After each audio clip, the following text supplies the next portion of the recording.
Okay, let's get started. Thank you everyone for joining and being part of the Change Champion Network. At the end of the presentation, we're going to be doing a poll to see if you want to continue to be the Change Champion. So I'll explain what this Change Champion Network is all about, and then you can take a poll and let us know whether you want to continue participate. Okay, so I'm going to talk about CSUBUY P2P Change Champion Network, the purpose, roles, responsibilities, and commitments expected.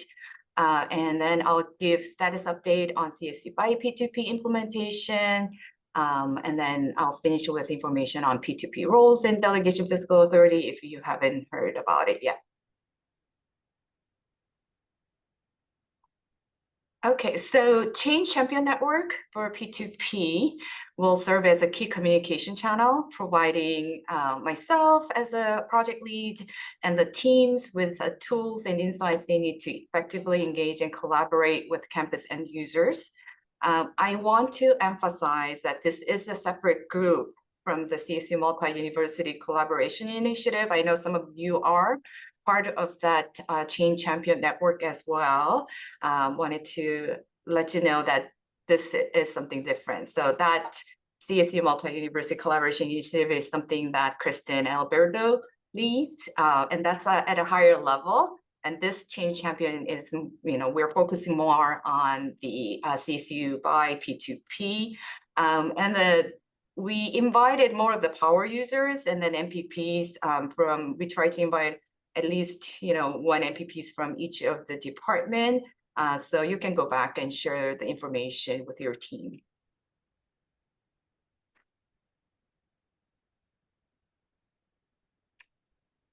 Okay, so Change Champion expectation.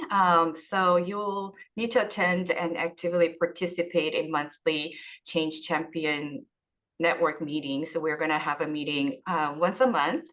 And I'll be sharing the updates to you. And then if you can go back and share the updates with your teams so that everybody is informed and aligned.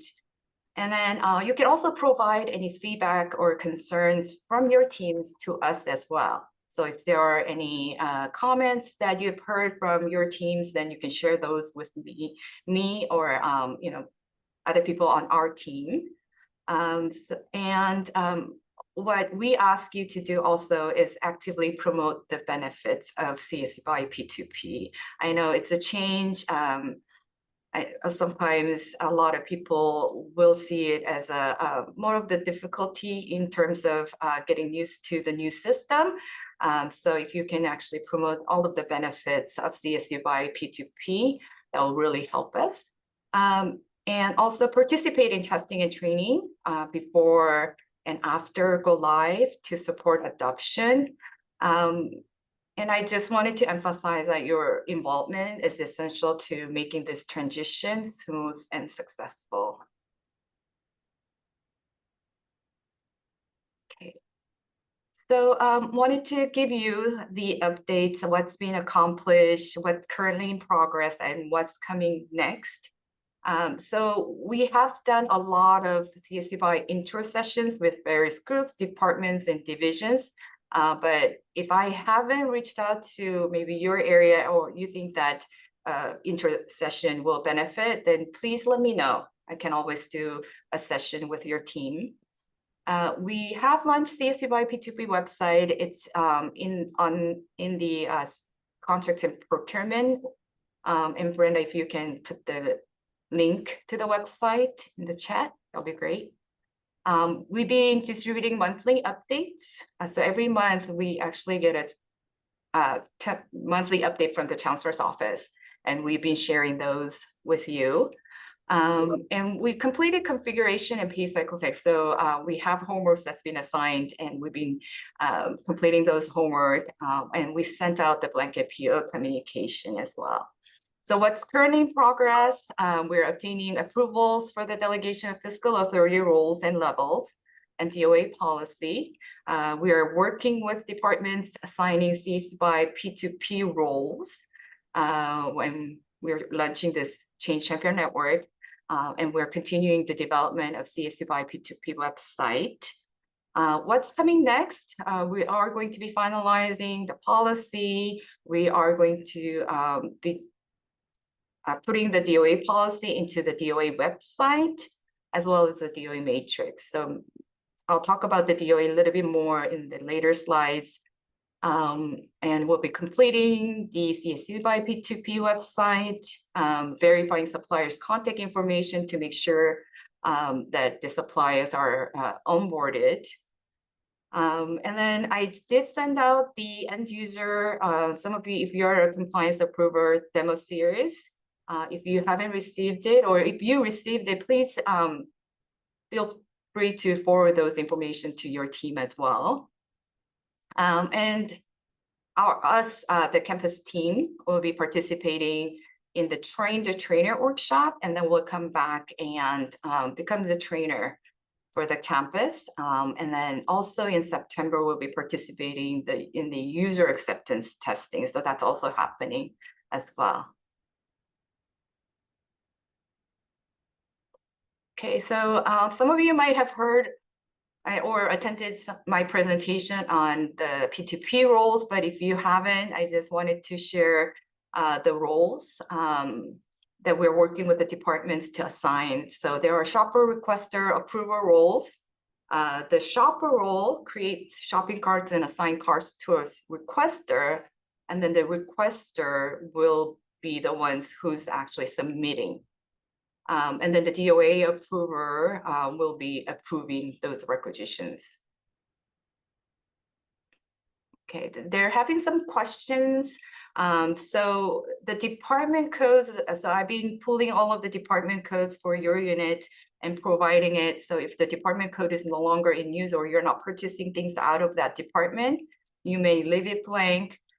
You can assign more than one person to a role, and it is advisable to have a backup.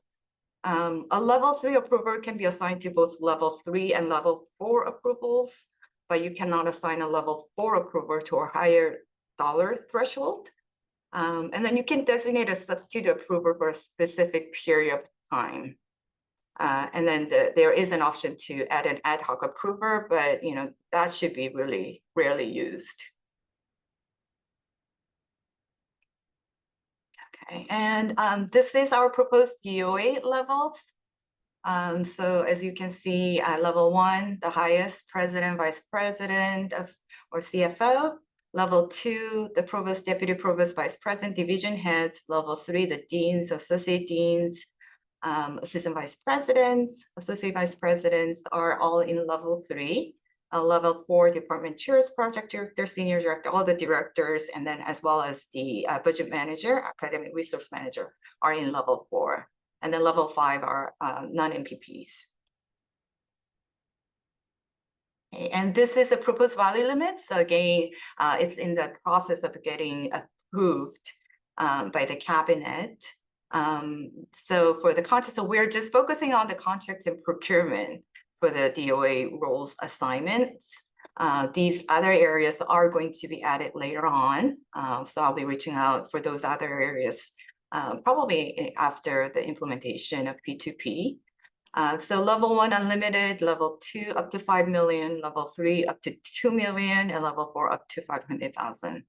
So they have the authority to approve up to these limits.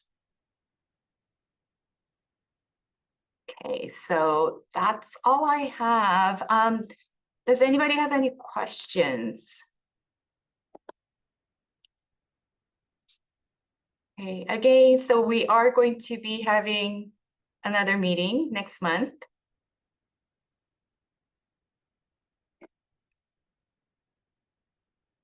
Okay, can you have more than one approver? Yes, Nelly, you can have more than one approver in each level. Okay, I